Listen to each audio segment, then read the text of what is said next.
Welcome to the show, everybody, and thank you for tuning in. Before we begin today's episode, I want to say thank you to our newest supporters. Thank you all for your generosity. If you're interested in supporting what we do here, please visit us at patreon.com/paranormalmysteries or head on over to buymeacoffee.com/paranormal, where you can make a simple one-time donation. And of course, subscribing to the podcast and sharing it with your friends is one of the best ways to show your support. So with that being said, let's get ready and start the show. The first time it happened, I was sleeping and woke up because I felt a hand on my leg and I realized that I couldn't move. And he come across this object on the ground, which was the shape of a flying saucer. So he jumped out of his pickup and went down there, and there was 4 beings laying on the ground. When I raised my head back up, I was turning my head, and out of my peripheral vision, I seen something hop to a tree. And it was tall, about 7-8 foot tall, and it was black, real hairy, like a gorilla.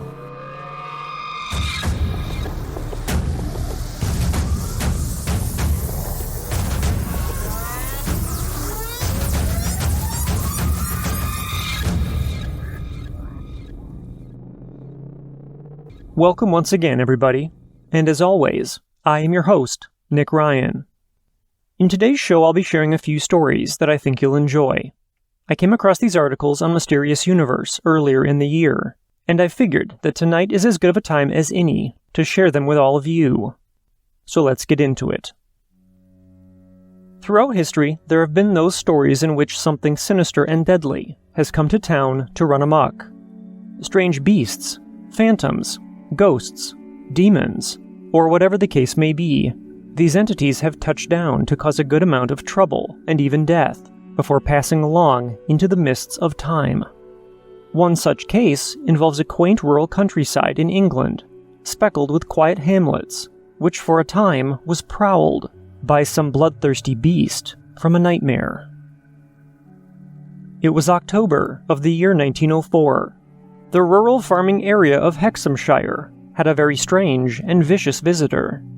In this land of rolling green hills and placid farms, farmers were beginning to claim that something had viciously attacked and mauled or killed their sheep, sometimes devouring parts of the animals, but sometimes seeming to have killed them just for sport.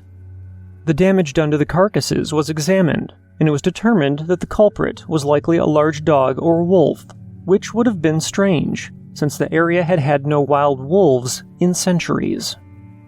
Nevertheless, something continued to kill sheep at a prodigious rate, to the point that 3 to 5 animals a night were dying, and farmers were taking to housing them indoors at night to protect them from whatever was marauding out there through the gloom.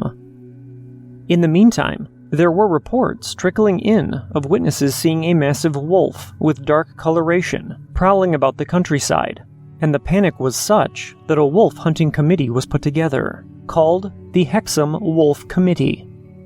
It would come to the attention of authorities that a Captain Bain of Shotley Bridge had kept wolves, of which one had gone missing, and although he insisted that the escaped animal was only 4 months old, and thus too young and small to really pose any serious threat, this nevertheless became the main culprit for the myriad of sheep killings. There were many wolf hunts organized during this time, and in December of that year, a hunting party tracked what they called a very large and imposing wolf after it had carried out a mass slaughter of sheep, but it escaped, only to return to its kill later and drag one of the bodies away. A renewed search was launched, and although wolf tracks were found, the beast could not again be located, even as sightings of a huge wolf continued to startle locals in the vicinity.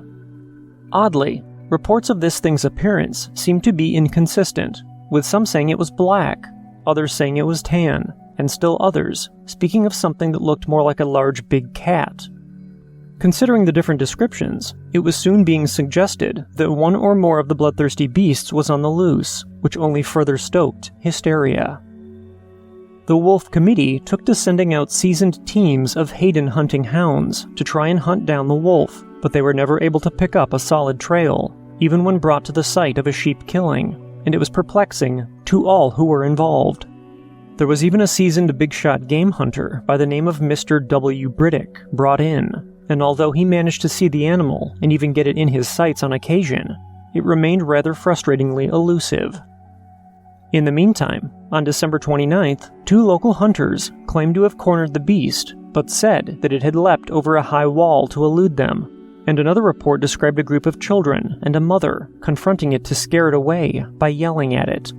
And it would not be until late December that any headway was made in the strange mystery at all.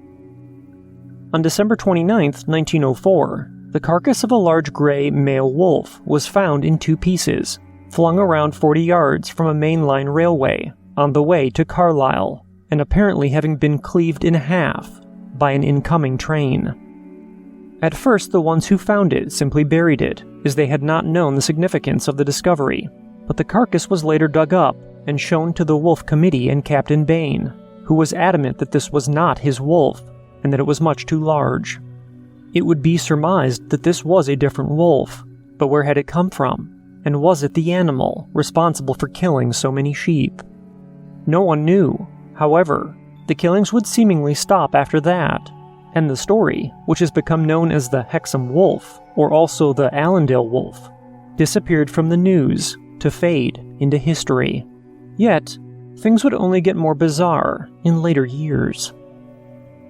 In 1971, 2 brothers by the names of Colin and Leslie Robson dug up 2 bizarre little stone heads about the size of tennis balls in their garden in Hexham, which, besides being of unidentified origins and mysterious in purpose, supposedly were orbited by quite a lot of strangeness. Besides numerous instances of poltergeist activity reported in the boys' home after the discovery, there were also some rather ominous incidents. One evening, the boys claimed that they saw a half-man, half-beast, after which it supposedly casually padded off to vanish into the night.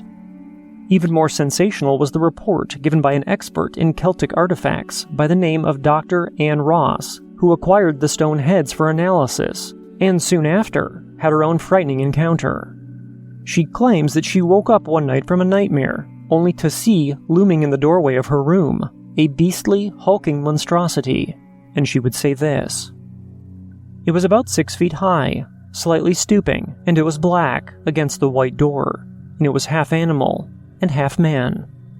The upper part, I would have to say, was a wolf, and the lower part was a human, and I would again have to say that it was covered with a kind of black, very dark fur. It went out, and I just saw it clearly, and then it disappeared, and something made me run after it, a thing I wouldn't normally have done, but I felt compelled to run after it. I got out of bed and I ran, and I could hear it going down the stairs, and then it disappeared towards the back of my house." This creature would also allegedly be seen fleeing the home by Ross's own daughter shortly after. Ross came to the conclusion that what are now being called the Hexham heads were cursed, and promptly got rid of them.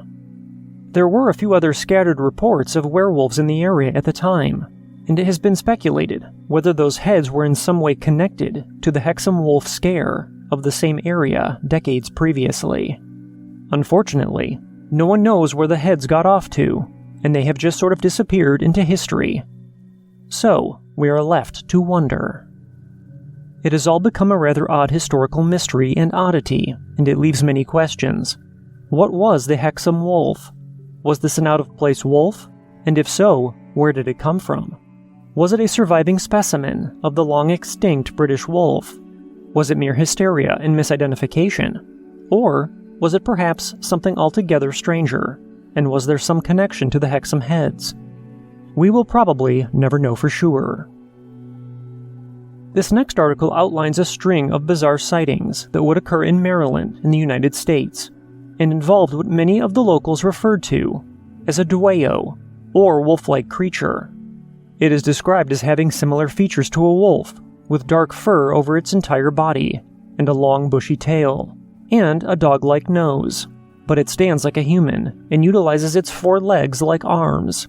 It is said by some to be 6 feet tall. Here is the article. Among the many reports of various hairy wildmen reported throughout the world, Some of the strangest are those that seem to point to some sort of dogman or werewolf-type beast. Such stories and lore are plentiful from a range of disparate locations. One place that has long had its lore and strange sightings of a werewolf-like creature is that U.S. state of Maryland, where a half-man, half-wolf apparition is said to roam. Tales that some sort of hairy bipedal wolfman stalking the wilds of Maryland go back to the times of the first Pennsylvania Dutch settlers to the area in the 18th century, who often called the beast the Hexham wolf and believed that it hunted their livestock. So far, it may sound like pure folklore and fantasy, but that would change in 1944, when it was reported that a hulking, hairy creature with canine features and a bushy tail was seen in the forests of West Middleton, Frederick County, and residents of the area frequently complained of hearing shrill howls in the night and of finding strange footprints on their property. However, the creature would go on to fully propel into the public consciousness when a compelling report hit the news in 1965, which seems to have made the Maryland Wolfman more real. In November of 1965, a local man by the name of John Becker called a local newspaper and claimed to have heard a strange noise in the backyard of his rural property. Thinking it was some wild animal, he went out to investigate, and what he found was far stranger than anything he had ever expected to see out there in the murky dark. An article in the Frederick News Post would say this of his encounter. Near the woods of Gambrill State Park, John Becker went out in his yard to investigate a strange noise. It was getting dark, and he had started back to his house when he saw something moving toward him.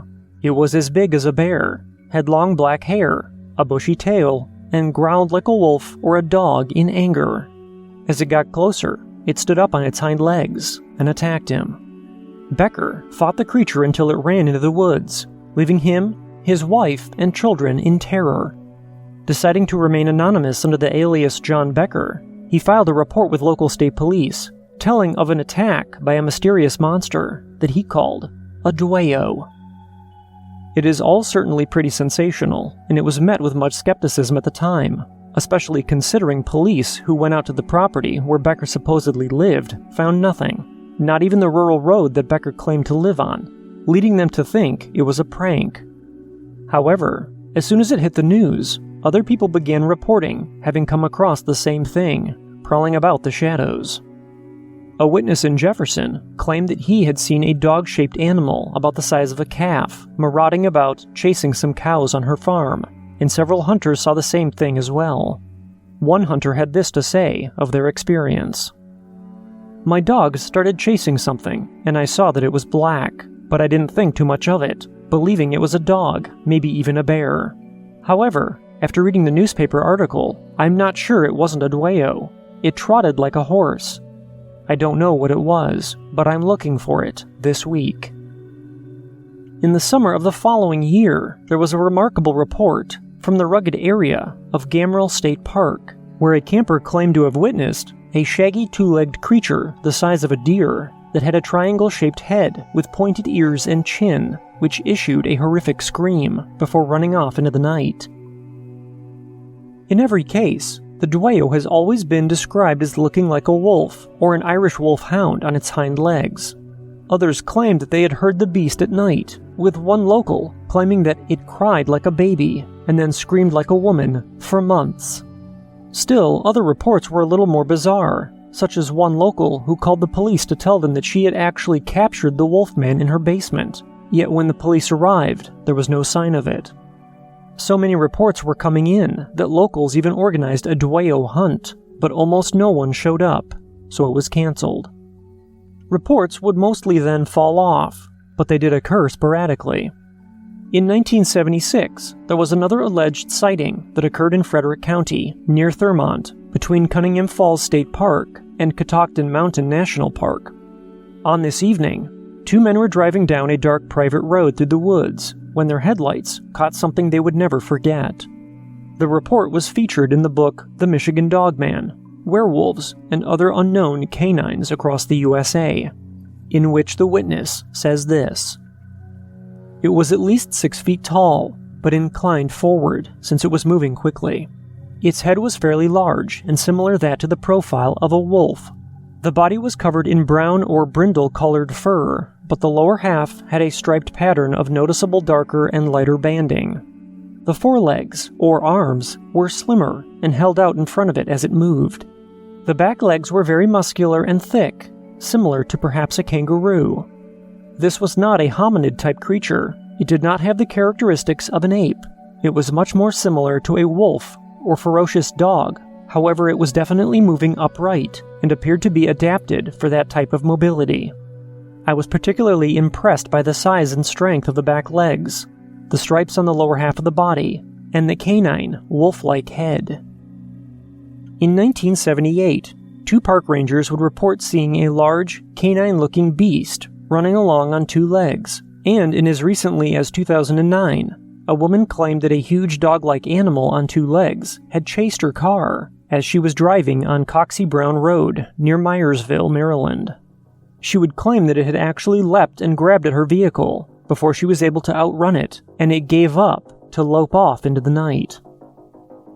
We are left to wonder what this creature could possibly be. Is it some sort of Bigfoot, a real werewolf, some sort of interdimensional being, or merely lore and legend? Whatever the case may be, the Dueo has remained firmly lodged within the lore of rural Maryland, and it's a curious case, indeed. I don't know what it is about cryptids that fascinates me, but I can't help but wonder, what if? And more importantly, I'd like to know if you've seen anything similar. If you've witnessed something that you can't explain, and you'd like to have your story shared on the podcast, please contact me at paranormalmysteriespodcast@gmail.com, or visit paranormalmysteriespodcast.com and click on the Tell Your Story link. All of our contact information can be found in the show notes.